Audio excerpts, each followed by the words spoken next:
Hello friend, कैसे हैं आप सब। उम्मीद है कि अच्छे होंगे। आज हम अपना नेक्स्ट लेवल पे करने वाले हैं क्वेश्चन को। कल हमने पिछली क्लास में देखा था कि फ्रैक्शन क्या होते हैं। जैसे मैंने आपसे बात की थी कि फ्रैक्शन क्या होते हैं, कैसे होते हैं। जैसे एक एग्जांपल हमने आपसे लिया था, जैसे कोई संख्या थी कि 0.35। तो हमने देखा था कि इसको हम पी बाई क्यू के फॉर्मेट में कैसे लिखते हैं। इन संख्याओं को हम पी बाई क्यू के फॉर्मेट में कैसे लिखते हैं। पी बाई क्यू के फॉर्मेट का मतलब क्या होता है कि इसको हम देखते हैं, इसको हम ऐसे लिख सकते हैं 0.35। 5 का मतलब क्या होता है कि जिस संख्या पे बार लगा होता है वो संख्या बार बार रिपीट होती है। तो 5 पे बार लगा है तो 5 हमारी बार बार रिपीट होगी, ठीक है ना। तो 5 संख्या हमारी बार बार रिपीट हो रही है, ठीक है। तो बार का मतलब ये होता है कि वो संख्या बार बार रिपीट होती है। तो इन संख्याओं को हमें पी बाई क्यू के फॉर्मेट में लिखना होता है। तो हमने कल भी आपको इसके बारे में डिस्कस किया था, बताया था कि जिस संख्या पे बार लगा होता है, ठीक है ना, जिन संख्याओं पे बार लगा होता है, जितनी संख्या पे बार लगा होगा, जिन संख्याओं पे बार लगा होगा, हर में उतनी बार हम 9 लिखेंगे, ठीक है ना। तो जैसे हमने देखा था कि ये क्या संख्या हमारी 0.35 पे बार लगा हुआ है। बार का मतलब क्या होता है कि वो संख्या बार बार रिपीटेड होती है। अगर किसी भी संख्या पर आप बार बार बार लगाए हैं तो बार का मतलब बार बार वो संख्या रिपीट हो रही है, रिपीटेड फॉर्म में है, ठीक है। तो आपने देखा 0.35 5 पे बार है तो 5 बार बार रिपीट हो रही है। तो इनको हम सॉल्व करते हैं पी बाई क्यू के फॉर्म में। तो हम लिखते हैं 35 माइनस 3 अपान एक संख्या पे बार है 9 और जिन संख्या पे बार नहीं है वो 0। तो मैंने आपसे पहले भी बताया था कि जिस संख्या पे बार लगा है उसकी जगह पे हम हर में 9 लिखेंगे और जौन संख्या पे जिस संख्या पे बार नहीं लगा है उस संख्या की जगह पे हम 0 से डिवाइड करेंगे, ठीक है ना। तो यहाँ पे हम देखते हैं तो हमारी संख्या कितनी है 35 35 है और 3 पे बार नहीं लगा तो 3 माइनस कर दिए और एक संख्या 5 पे बार है 5 की जगह 9 लिख दिए और जिस पे बार नहीं उसकी जगह 0 लिख दिए। तो ये हमारी वैल्यू जो प्राप्त हुई 32 अपान 90, ठीक है ना। तो ऐसे एक एग्जांपल से और समझते हैं कि मान लीजिए कोई एग्जांपल लेते हैं कि 0.577, ठीक है ना, 577। अगर हम इन संख्याओं पे बार लगाते हैं तो इसको हम पी बाई क्यू के फॉर्म में कैसे लगेंगे, पी बाई क्यू के फॉर्म में कैसे लिखेंगे। तो पी बाई क्यू के फॉर्म में लिखने के लिए तो हमने वैसे भी पहले भी आपसे कहा कि जिन संख्याओं पे बार लगा होता है वो संख्या बार बार रिपीटेड होती हैं, ठीक है ना। तो जैसे हमारा हुआ 0.5777777, ये मल्टीपल टाइम्स, ये कितनी बार भी आप आगे बढ़ाएंगे तो ये 5 7 7 7 7 ही, क्योंकि ये बार लगा है तो 7 7 ही होगा, ठीक है ना। ठीक है ना। तो ये हमारा हुआ जैसे। तो अब इसको हम पी बाई क्यू के फॉर्म में लिखेंगे कैसे, ठीक है ना। तो हमारी संख्या क्या है 577 है, 577 है, 577 है। दो संख्या पे बार लगा है तो दो बार हम नीचे 9 लिखेंगे और एक संख्या पे बार नहीं लगा है 5 पे नहीं लगा तो इसकी जगह पे हम 0 लिखेंगे और जिन संख्या पे बार नहीं लगा तो उसको हम क्या करते हैं माइनस कर देते हैं। तो 5 इसमें हम माइनस कर देंगे तो हमारा क्या आ जाएगा 572 बटे 990। ओके। तो आई होप आपको समझ में आया होगा। ये सब चीज़ें हम पिछली क्लास में डिस्कस किए थे। चलते हैं अपने नेक्स्ट टॉपिक पे, नेक्स्ट लेवल पे क्वेश्चन को, जो हमारे एग्जाम में क्वेश्चन पूछे जाते हैं, ठीक है ना। ओके। तो चलते हैं नेक्स्ट क्वेश्चन पे। अब होता है कंपेरिजन, कंपेयर करना। अगर हम किसी भी भिन्न को, फ्रैक्शन को कंपेयर करते हैं तो कैसे करते हैं, ठीक है ना। तो हम देखते हैं कंपेयर कैसे करते हैं। कंपेयर, कंपेयर मतलब तुलना करना, ठीक है ना।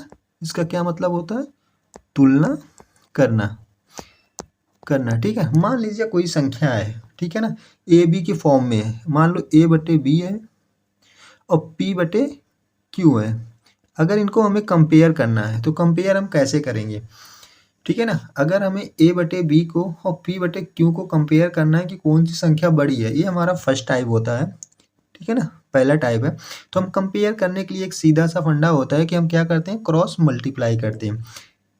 क्रॉस करना मतलब तिर्यक मल्टीप्लाई, ए से क्यू का और बी से पी का मल्टीप्लाई करेंगे, ठीक है ना। तो ये हमारा क्या हो जाएगा ए क्यू और ये हो जाएगा पी बी, ठीक है ना, पी बी। तो इसको बोलते हैं हम कंपेयर करना, ठीक है। तो एक संख्या लेते हैं हम, एग्जाम्पल तौर पे कोई संख्या लेते हैं, जैसे हमने लिया 3/5 2/7, ठीक है ना। अब इसमें हमें देखना कि इस भिन्न में कौन सी संख्या बड़ी है। 3/5 बड़ी है कि 2/7 बड़ी है, ठीक है ना। तो हम कंपेयर कैसे करते हैं, पहले हम इसका क्रॉस मल्टीप्लाई करेंगे, क्रॉस मल्टीप्लाई करते हैं, क्रॉस करें मल्टीप्लाई करने मतलब 3 से 7 का गुणा और 2 का 5 से गुणा, ठीक है ना। तो हम क्रॉस मल्टीप्लाई करें तो 3 गुणे 7 और दूसरा हमारा क्या हुआ 2 गुणे 5, ठीक है ना। तो हम ये देखते हैं किसका मान कितना आया, 7 त्रिक 21 और 5 दूनी 10। अब इसमें हम ये जानेंगे कि इसमें कौन सी संख्या का मान क्या है, ठीक है ना। तो आप यहाँ देख रहे हैं पहली संख्या में ऊपर क्या है 3 है, तो यहाँ 3 रखा है, तो इसका मतलब ये 21 जो है हमारा 3/5 का मान है, ठीक है ना। अब यहाँ आप देख रहे हैं 2 है, तो यहाँ हमारा 2 है, तो इसका मतलब है कि हमारा 10 जो है 2/7 का मान है। तो इसमें आप खुद ही देख रहे हैं कि कौन सी संख्या बड़ी है, जिसका जितना ज़्यादा मान होगा वो संख्या उतनी ज़्यादा बड़ी होगी। तो 21 बड़ा है 10 से, इसका मतलब हुआ 3/5 बड़ा है 2/7 से। ये तो हुआ आपका सिंपल साधारण तुलना करना, ठीक है ना, कि नॉर्मली जब हम किसी संख्या का तुलना करते हैं तो ऐसे करते हैं क्रॉस मल्टीप्लाई से, ठीक है ना। अब हम चलते हैं अपने दूसरे टाइप पे, ठीक है ना, सेकेंड टाइप। सेकेंड टाइप अब यहाँ से क्वेश्चन आपके एग्जाम में पूछे जाते हैं। सेकेंड टाइप हमारा क्या होता है, अगर मान लीजिए कोई संख्या हमारा a/b है और दूसरा p/q है, अगर यहाँ पे प्लस का निशान है तो इसको हम कंपेयर क्या करते हैं, इसकी 3 कंडीशन होती है, 3 स्टेप होता है। इसका पहला स्टेप ये होता है कि जैसे ये संख्या, पहला काम क्या करते हैं हम क्रॉस मल्टीप्लाई करेंगे, a से q का और p का b से, सेम पहले वाले जैसा, ठीक है ना। तो हम करेंगे a/q, अब यहाँ प्लस का निशान है तो प्लस लगाएंगे, अगर माइनस होता तो माइनस लगाते, तो p/b। और नीचे जो हर होता है हमारा, हर का मान जो हमारा होता है इसका हम क्या करते हैं हमेशा मल्टीप्लाई करेंगे। किसी भी संख्या से हम कंपेयर करेंगे, जब हम हर की वैल्यू जो होती है हमेशा क्या होती है, गुणा होती है, ठीक है ना। तो इसका हम क्या करेंगे मल्टीप्लाई करेंगे, तो हमारा हो जाएगा b और q, ठीक है ना। तो हम एक संख्या के थ्रू हम समझते हैं कि होता क्या है, ठीक है। जैसे मान लीजिए कोई संख्या लेते हैं एग्जाम्पल के तौर पे, एक संख्या हम लेते हैं, मान लेते हैं 2/5 प्लस 3/6, ठीक है ना। तो पहले हमें क्या करना है, पहले हमने कहा कि सबसे पहले आपको क्रॉस मल्टीप्लाई करना है। क्रॉस मल्टीप्लाई मतलब तिर्यक गुणा करना है, 2 से 6 का करना है और 5 का 3 से करना है, और नीचे वाली संख्या का क्या करना है, गुणा कर देना है, ठीक है ना। हर का हमेशा मल्टीप्लाई होता है, क्या करना है, गुणा। तो 3 ही स्टेप करना है आपको। तो हम क्या करेंगे 2 से 6 का गुणा करेंगे, 6 दूनी 12, प्लस का निशान है तो हम प्लस का निशान लगाएंगे, अगर माइनस होता तो फिर माइनस लगाते, ठीक है ना। और ये होगा 5 तिहाई 15, ठीक है ना। अब नीचे का जो 6×5 30 से मल्टीप्लाई करना है, तो 6 गुणे 30 6×5 5 गुणे 6 कर सकते हैं, ठीक है ना, 5 गुणे 6। तो इसको हम सॉल्व करते हैं तो हमारा क्या आता है, 5 2 7 1 1 2 27/30, ठीक है ना। तो हमारा जो मान प्राप्त हुआ कितना हुआ 27/30। आई होप आपको समझ में आया होगा। एक एग्जाम्पल के थ्रू और समझते हैं। मान लीजिए कोई संख्या है, कोई संख्या हम लेते हैं 2/7 प्लस 3/8 लेते हैं। तो पहले क्या करना है, हमें क्रॉस मल्टीप्लाई करना है, 2 का 8 से क्रॉस मल्टीप्लाई करना है, 7 का 3 से क्रॉस मल्टीप्लाई करना, और हर वाला हमेशा गुणा होता है, ठीक है ना। तो हम क्रॉस मल्टीप्लाई करेंगे तो 8 दूनी 16 प्लस है तो हम 8 दूनी 16 प्लस है तो हम प्लस का निशान लगाएंगे, और 7 त्रिक 21 और बट्टे 8 सते 56, ठीक है ना। तो इसका जो मान आएगा कितना आएगा, 6 1 7 2 1 3 37/56। ये हमारा क्या हो गया, आंसर हो गया। ये हो गया साधारण कंपेयर करना, ठीक है ना। ओके, अब हम चलते हैं एक स्टेप आगे बढ़ते हैं, ठीक है ना, एक स्टेप हम आगे चलते हैं और कंपेयर कैसे करते हैं वो देखते हैं, ठीक है ना।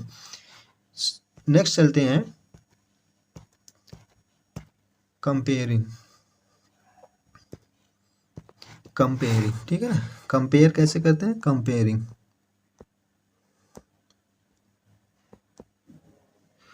अब तक हमने जितना भी क्वेश्चन किया ये सिंपल तरीका था कंपेयर करना, ठीक है ना। अब चलते हैं थोड़ा एक स्टेप ऊपर चलते हैं कि हम कंपेयर कैसे, जैसे हमने आपसे बताया कि अभी जैसे हमने आपसे कहा कि 3/7 माइनस 2/8, ठीक है ना। अब जैसे हमने अब देखा, इससे पहले हमने देखा प्लस था, तो सेम कंडीशन माइनस में भी होगी, माइनस भी वैसे ही करना है। इसका आप क्या करेंगे, क्रॉस मल्टीप्लाई करेंगे, इसका भी आप क्रॉस मल्टीप्लाई करेंगे, ठीक है ना। और इसका हम क्या करेंगे, गुणा करेंगे, ठीक है ना। तो 8 त्रिक 24, 8 त्रिक 24, ये माइनस का निशान है तो हम यहाँ माइनस लगाएंगे। 7 दूनी 14 और 8 सत्ते 56, ठीक है ना। 8 सत्ते 56, तो हम इसको करेंगे तो 24 में से 14 गया 10/56, ठीक है ना। तो ये हमारा क्या हो गया, 10/56 हो गया। तो सेम कंडीशन है, ठीक है ना। चलते हैं हम नेक्स्ट टाइप से, थर्ड टाइप। ये आपके एग्जाम पॉइंट ऑफ से व्यू से बहुत इंपॉर्टेंट है, ठीक है ना। इसी लेवल से क्वेश्चन आपके एग्जाम में पूछे जाते हैं। अब थर्ड टाइप होता क्या है, ठीक है ना। थर्ड टाइप करने से पहले हम आपको चीज़ें आपको बताना चाहते हैं कि आरोही क्रम अवरोही क्रम क्या होते हैं, ठीक है ना। तो आपको पता होगा आरोही क्रम, आरोही क्रम, आरोही क्रम क्या होते हैं, अवरोही क्रम क्या होते हैं। अवरोही क्रम इसको बोलते हैं असेंडिंग ऑर्डर, असेंडिंग ऑर्डर। इसको क्या बोलते हैं, डिसेंडिंग, डिसेंडिंग मतलब वैसे भी कम लग रहा है, ज़्यादा से कम, डिसेंडिंग ऑर्डर, डिसेंडिंग ऑर्डर, ठीक है ना। आई होप इतना क्लियर होगा। Ascending order, descending order. Ascending order का मतलब क्या होता है, इसका छोटे से बड़े, छोटे से बड़े, ठीक है ना, कम से ज़्यादा, मतलब मिनिमम से मैक्सिमम, ठीक है ना। तो ये संख्या बढ़ती जाएगी कम से ज़्यादा, और इसका मतलब क्या होता है, बड़े से छोटे, ठीक है ना, बड़े से छोटे, ठीक है ना, मिनिमम मैक्सिमम से मिनिमम, ठीक है ना। तो ये चीज़ें आपको क्लियर होगी कि आरोही क्रम क्या होता है, असेंडिंग ऑर्डर, कम से ज़्यादा। अवरोही क्रम क्या होता है, बड़े से कम, ठीक है ना, maximum to minimum, minimum to maximum, ठीक है ना। ये चीज़ें आपको क्लियर हुई होगी। अब एक क्वेश्चन हम लेते हैं, आपसे बात करते हैं कि इसका आप बताइए मान होगा क्या। जैसे एग्जाम्पल के तौर पे हमने एक क्वेश्चन लिया, एग्जाम्पल के तौर पे एक क्वेश्चन लिया, ठीक है ना।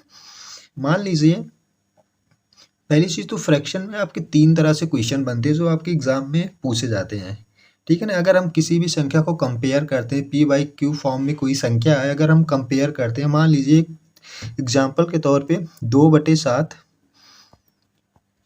4/7, 5/7 और 9/7, ठीक है ना। मान लीजिए ये हमारी पहली संख्या है, ये दूसरी संख्या है, ये तीसरी संख्या है, ये हमारी चौथी संख्या है, ठीक है ना।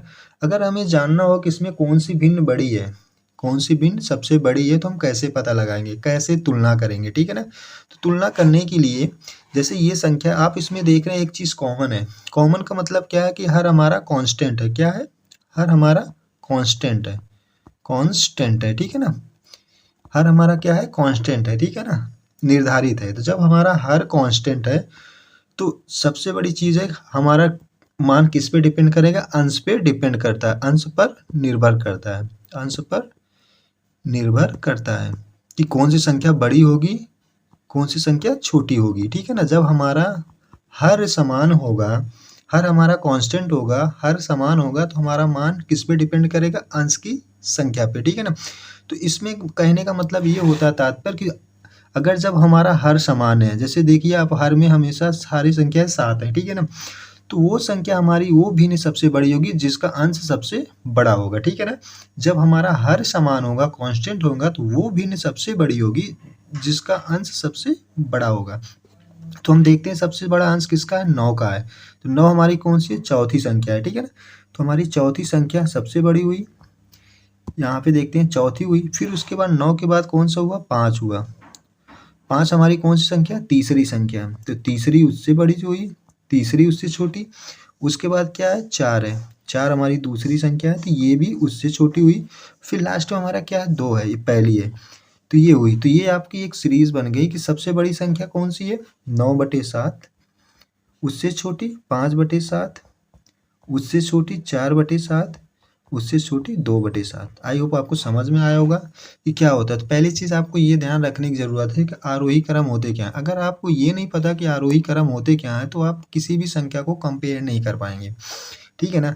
आपको क्वेश्चन आते हुए भी आप क्वेश्चन को गलत करके आएंगे, ठीक है ना। तो पहले ये चीज़ ध्यान रखना, आरोही क्रम।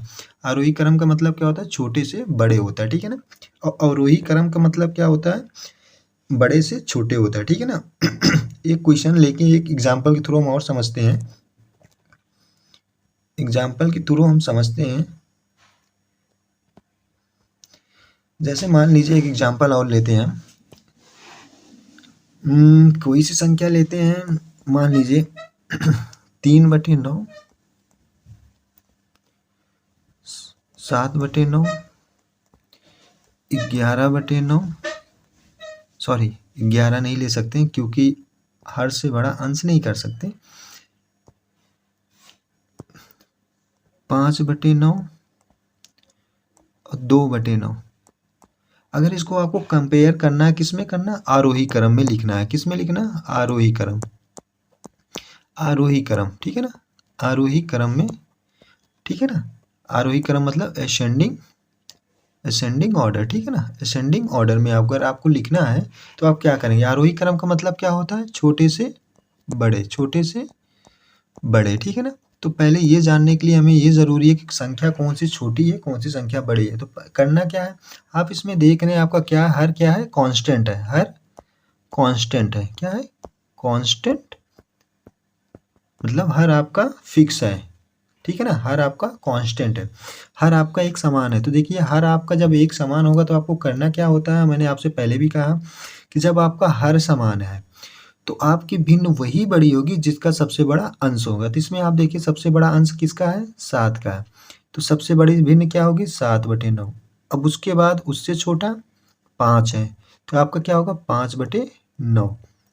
उससे छोटा क्या है, 3 है, तो 3/9। अब उससे छोटा 2/9। तो ये तो हो गया आपका आरोही क्रम। कौन सा क्रम हो गया, आरोही क्रम, आरोही क्रम, आरोही क्रम हो गया। आरोही क्रम का मतलब क्या है, छोटे से बड़े, ठीक है ना, छोटे से बड़े, ठीक है।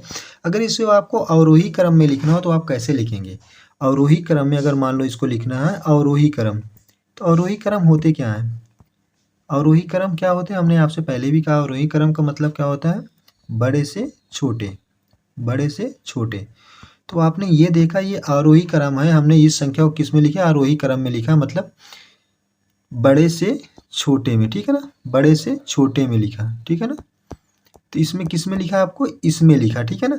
अब इसको आपको आरोही क्रम में लिखना है तो आप क्या करेंगे, क्या करेंगे, छोटे से बड़े लिखेंगे, ठीक है ना। सबसे छोटी संख्या क्या है, 2/9, उससे बड़ी संख्या क्या है, 3/9, फिर उससे बड़ी संख्या क्या है, 5/9, फिर उससे बड़ी 7/9, ठीक है ना। तो ये आपका क्या हो गया, अवरोही क्रम, क्या हो गया, आरोही क्रम, ठीक है ना, आरोही क्रम, ठीक है ना। और ये आपका क्या हो गया, अवरोही क्रम, ठीक है ना। तो ये चीज़ें आपको ध्यान रखनी है कि क्वेश्चन आपको आरोही क्रम में भी सेट करने को बोल सकता है, अवरोही क्रम में भी बोल सकता है, दोनों कंडीशन में ये क्वेश्चन आपसे बोल सकता है, ठीक है ना। ओके, फिर ये होता है आपका पहला टाइप। पहले टाइप का मतलब क्या होता है, जिसमें हर समान हो, हर कांस्टेंट हो, जिसमें हर आपका क्या हो, कांस्टेंट हो, हर आपका समान हो। तो हमारा मान अंश पे डिपेंड करेगा, अंश जिसका जितना बड़ा होगा वो भिन्न हमारी उतनी बड़ी होगी, ठीक है ना। जब हमारा हर समान हो तो हमारा मान किस पे डिपेंड करेगा, अंश पे डिपेंड करेगा। हमारा अंश जितना बड़ा होगा वो भिन्न हमारी उतनी बड़ी होगी, ठीक है ना। तो ये चीज़ क्लियर है, दिमाग में आपको रखना है कि जब हमारा हर समान है तो सिंपल फॉर्म में आपको कुछ नहीं करना है। जब हमारा हर समान है तो अंश पे जो संख्या सबसे बड़ी होगी वही सबसे बड़ी भिन्न हमारी होगी, ठीक है ना। अब हम चलते हैं नेक्स्ट टाइप पे, देखते हैं। हमने अब तक देखा कि वो क्वेश्चन हमने देखा कि जिसमें हमारे हर समान होते हैं, ठीक है ना, क्या होते हैं, हर समान होते हैं, ठीक है ना। अब सेकेंड टाइप हम देखते हैं, जैसे एक एग्जाम्पल के थ्रू हम आपको बोलते हैं। जैसे हमने लिया 13/11, दूसरा लिया 13/11, फिर हमने लिया 13/9, फिर हमने लिया 13/5, फिर हमने लिया 13/4। तो इसमें आप देखिए हमने उसमें आपसे क्या आता है, हर समान है। तो हर जब समान होता है तो हम क्या करते थे कि जो संख्या अंश में सबसे बड़ी होती थी वो सबसे बड़ी संख्या मानी जाती। लेकिन आप इसमें देखिए क्या है, अंश कांस्टेंट है, क्या है, अंश कांस्टेंट है, कांस्टेंट है, मतलब हर आपका स्थिर है, ठीक है ना, एक समान है, ठीक है ना। अब आपका अंश एक समान है तो इसमें हम क्या करेंगे, ये अपोजिट होता है, उसका अपोजिट। जब हमारा अंश एक समान हो तो हर के प्लेस पे, मतलब हर के प्लेस पे जो वैल्यू जितनी छोटी होगी वो भिन्न हमारी उतनी ही बड़ी होगी। एक बार फिर से सुनिए, जब हमारा अंश समान होता है तो हर के प्लेस पे जो वैल्यू जितनी छोटी होगी, हर के प्लेस में जिस वैल्यू का मान जितना कम होगा वो भिन्न हमारी उतनी ही बड़ी होगी। जैसे आप देखिए कि सबसे छोटी हर पे कौन सी प्लेस है, हमारा 4 है, तो सबसे बड़ी भिन्न हमारी क्या हो गई, 13/4। उससे छोटी हमारी क्या हो गई, 5, तो 13/5। दूसरा, फिर उससे छोटी 13/9। लास्ट हमारा क्या हो गई, 13/11, ठीक है ना। तो हमने आपसे क्या कहा कि जब हमारा अंश कांस्टेंट हो तो हर के प्लेस पे जो वैल्यू जितनी छोटी होगी वो भिन्न हमारी उतनी बड़ी होगी, ठीक है ना। एक एग्जांपल के तौर पे समझते हैं कि एक्चुअली होता क्यों है, ठीक है। जैसे मान लीजिए हम लेते हैं कोई चीज़ 10/5, ठीक है ना, और लेते हैं 10/10, ठीक है ना। एग्जाम्पल आप देखिए, एग्जाम्पल एक्चुअली ऐसा होता क्यों है कि जब हमारा अंश समान हो और हर हमारा सबसे छोटा हो वो भिन्न हमारी सबसे बड़ी क्यों होती है, ठीक है। देखिए इसमें क्या, हम इसको डिवाइड करते हैं तो इसमें क्या आता है, 2 आता है, ठीक है ना। इसको हम डिवाइड करते हैं तो 1 आता है। तो आपने इसमें क्या देखा कि ये हर हमारा छोटा है, ये हर हमारा बड़ा है। तो ये मान जब हमारा हर बड़ा है तो मान ये हमारा क्या छोटा है, ये हर हमारा छोटा है तो मान हमारा क्या है, ज़्यादा है। तो इसी प्रकार है कि जब हमारा अंश कांस्टेंट हो तो हर पे जो वैल्यू जितनी छोटी होगी, हर का मान जितना छोटा होगा वो फ्रैक्शन हमारी उतनी ही बड़ी होगी, ठीक है ना। जैसे एक एग्जांपल और लेते हैं हम, मान लीजिए ये हमारा 15 है, ठीक है ना, तो ये हमारा 10 हो गया, ठीक है ना। ये हमारा 15 है, ये हमारा 16 हो गया, ठीक है ना। अगर हम इसको डिवाइड करते हैं, ठीक है ना, तो इसको हम डिवाइड करते हैं तो क्या होता है कि 10 से कम 10, 10 बचे 50, ये हमारा 1.5 आ गया। इसको हम डिवाइड करते हैं तो ये पॉइंट क्योंकि जाएगा नहीं तो 0, अप्रॉक्स आपका कितना 9 बार जाएगा, ठीक है ना, ठीक है ना, ठीक है ना। अब आप देख लीजिए कि ये हर की वैल्यू हमारी क्या है, छोटी है, तो मान हमारा बड़ा है। हर की वैल्यू हमारी बड़ी है तो हमारा मान छोटा है। तो सेम यही चीज़ें यहाँ पे भी अप्लाई होता है कि जब आपका अंश कांस्टेंट हो, आपका अंश बराबर हो, तो हर पे जो मान जितना छोटा होगा वो फ्रैक्शन, वो वैल्यू उतनी ही बड़ी होगी। आई होप आपको समझ में आया होगा, ठीक है ना। एक एग्जाम्पल से और समझते हैं। जैसे कोई एग्जाम्पल लेते हैं, एग्जाम्पल के तौर पे कोई संख्या लेते हैं, ठीक है ना। जैसे कोई एग्जाम्पल हम लेते हैं 9/4, 9/5, 9/2 और 9/3, ठीक है ना। तो इसमें आपको क्या करना है, इसमें पहली चीज़ आपको दोनों संख्याएं बतानी है कि जैसे आरोही क्रम, अवरोही क्रम, इसका आरोही क्रम, दोनों मान आपको बताने हैं, आरोही क्रम। तो ये चीज़ आपको पता है कि आरोही क्रम क्या होता है, छोटे से ज़्यादा की तरफ या बड़े की तरफ, और इसमें क्या होता है, बड़े से छोटे की तरफ, ठीक है ना, बड़े से छोटे की तरफ। ये चीज़ें आपको ध्यान रखना है। जब तक आप ये चीज़ें ध्यान नहीं रखेंगे तब तक आप किसी भी भिन्न को बैलेंस नहीं कर सकते, ठीक है ना। तो ये चीज़ें हमने आपसे बताया कि देखिए इसमें क्या है कि आपका क्या है, हर कांस्टेंट है, क्या है, हर, इसमें क्या है, हर कांस्टेंट है, हर कांस्टेंट है, हर समान है, सॉरी अंश कांस्टेंट है, अंश कांस्टेंट है। तो मैंने आपसे क्या कहा कि जब अंश कांस्टेंट हो तो हर पे जो संख्या सबसे छोटी होगी वो सबसे बड़ी भिन्न मानी जाए। तो सबसे छोटी संख्या हमारी क्या है, अंश हर पे 2 है, तो हमारी ये सबसे बड़ी भिन्न कौन सी होगी, 9/2। उसके बाद सबसे छोटी क्या है, 3 है, तो ये हमारी क्या होगी, 9/3। उससे छोटी हमारी क्या है, 4 है, तो 9/4। लास्ट हमारा क्या है, 9/5। तो ये आपका क्या हो गया, इसको बोलते हैं अवरोही क्रम, क्योंकि ये आपकी संख्या क्या है, बड़े से छोटे की तरफ जा रही है, क्या, और बड़े से छोटे की तरफ जा रही है, ठीक है ना, कम से ज़्यादा की तरफ जा रही है। तो ये आपका क्या हो गया, अवरोही क्रम। लेकिन अगर आपका आरोही क्रम लिखना हो छोटे से ज़्यादा तरफ तो इसका हम उल्टा कर देते हैं, अपोजिट कर देते हैं। अपोजिट का मतलब पहले सबसे बड़ी संख्या 9/4 होगी, ठीक है ना, 9/4, ये सॉरी ये 2 3, हाँ 9/4, ये 5 है, सॉरी, ठीक है ना। फिर आपका क्या होगा 9/5 होगा, फिर 9/4 होगा, फिर 9/3 होगा और 9/2 होगा, ठीक है ना। तो ये चीज़ें आपको समझ में आई होंगी कि अगर आपका अंश कांस्टेंट है, अगर अंश आपका समान है तो हर पे जो मान सबसे कम होगा वो फ्रैक्शन सबसे ज़्यादा होगी, वो संख्या सबसे बड़ी मानी जाएगी। तो हमने देखा कि 2 सबसे कम है तो सबसे बड़ी संख्या 2 हुई, फिर उसके बाद उससे छोटी 3 है तो 3 हुई, फिर उससे छोटी 4 है तो 4 हुई, फिर उससे छोटी 5 है तो 5 हुई। तो ये आपका क्या हुआ, आरोही क्रम हो गया, मतलब बड़े से छोटे की तरफ, ठीक है ना। और छोटे से बड़े की तरफ आरोही करना होगा तो क्या करेंगे हम, सबसे छोटी संख्या क्या है 9/5 है, फिर उससे बड़ी 9/4 है, फिर उससे बड़ी 9/3 है, फिर उससे बड़ी 9/3, ठीक है ना। तो आई होप आपको समझ में आया होगा कि ये संख्याएं होती क्या है, ठीक है ना। अब चलते हैं नेक्स्ट टाइप पे, हम बात करते हैं नेक्स्ट टाइप के बारे में। ये नेक्स्ट टाइप होते क्या हैं, जैसे हमने आपसे बताया कि ये संख्याएं क्या है, ठीक है।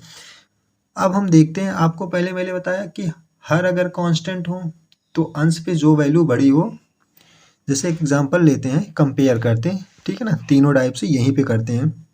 जैसे हमने लिया कि 9/15, 7/15, 6/15 और 4/15। एक एग्जांपल हमारा ये हो गया। दूसरा एग्जांपल देखते हैं।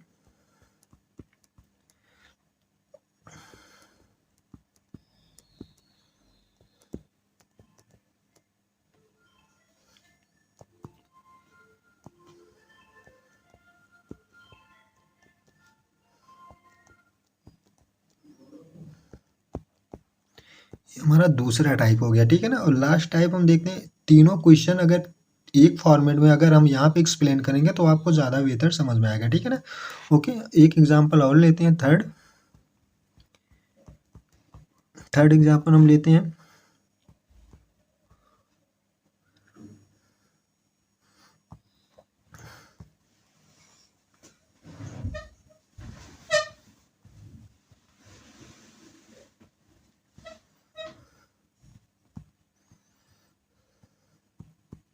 ठीक है ना।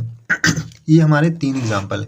तो पहला एग्जांपल आप इसमें क्या देखें, इसमें हमारा क्या हर कांस्टेंट है, क्या है, हर कांस्टेंट है, हर कांस्टेंट है। तो मैंने आपसे पहले भी कहा जब हमारा हर कांस्टेंट हो तो अंश पे जो संख्या सबसे बड़ी होगी वही हमारी सबसे बड़ी भिन्न होगी, ठीक है ना। तो सबसे बड़ी संख्या पहली क्या है 9/15, फिर उससे छोटी 7 है 7/15, फिर उससे छोटी 6/15, फिर उससे छोटी 4/15। अब इसमें क्या है, इसमें हमारा अंश कांस्टेंट है, अंश कांस्टेंट है, अंश समान है, ठीक है ना। तो इसमें हमने आपसे कहा जब अंश समान हो तो हर पे जो वैल्यू सबसे छोटी होगी वो सबसे बड़ी भिन्न होगी। तो सबसे छोटी वैल्यू क्या है 16/3, उसके बाद फिर ये 4 है 16/4, ठीक है ना, ये दोनों मान एक जैसे हो गए, ठीक है ना। इसके बाद क्या है 5 है तो ये 16/5, ठीक है ना। तो ये आपको क्लियर हुआ होगा। अब ये देखिए डिफरेंट टाइप का क्वेश्चन हो गया, ठीक है ना। ये डिफरेंट क्या है कि ना तो इसमें अंश कांस्टेंट है ना इसमें हर कांस्टेंट है। तो इससे कंडीशन में हम क्या सॉल्व करेंगे, ठीक है ना। ये क्वेश्चन आपको बहुत इंपॉर्टेंट है, यही क्वेश्चन आपको एग्जाम में देखने को मिलता है। और इसी टाइप के क्वेश्चन आपको या तो असेंडिंग ऑर्डर पूछेगा आरोही क्रम, या तो अवरोही क्रम पूछेगा, ठीक है ना, अवरोही क्रम। एक बार और हम आपको बताते हैं, आरोही क्रम मतलब छोटे से बड़े, छोटे से बड़े, और इसमें क्या होता है बड़े से छोटे, ठीक है ना, ठीक है ना। तो हम इस क्वेश्चन को करते हैं, ये एक्चुअली होते क्या है, ठीक है ना, क्वेश्चन होते क्या है हम ये देखते हैं, ठीक है ना। जैसे कोई संख्या है, मैंने आपसे कहा कि इसमें हर भी कांस्टेंट नहीं है, ना तो हर कांस्टेंट है ना तो अंश कांस्टेंट है। तो ऐसे क्वेश्चन को हम बनाएंगे कैसे, ऐसे क्वेश्चन को हम बनाएंगे कैसे, जैसे हमने कहा कि कौन सी संख्या थी 5/7, 4/6, 5/7, 5 बटे लेते हैं, चलो 5/4, सॉरी एक एग्जांपल लेते हैं,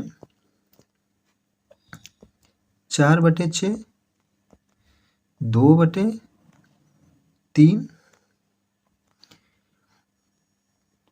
5/12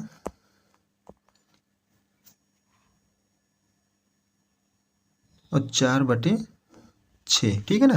तो ये एग्जाम्पल आपको लेते हैं। ये एग्जाम्पल इसमें आप देखिए, सबसे पहले ये आप ये ध्यान दीजिए कि ना तो इसका अंश कांस्टेंट है ना तो हर कांस्टेंट, दोनों क्या है, डिफरेंट है। क्या है, डिफरेंट है, ठीक है ना।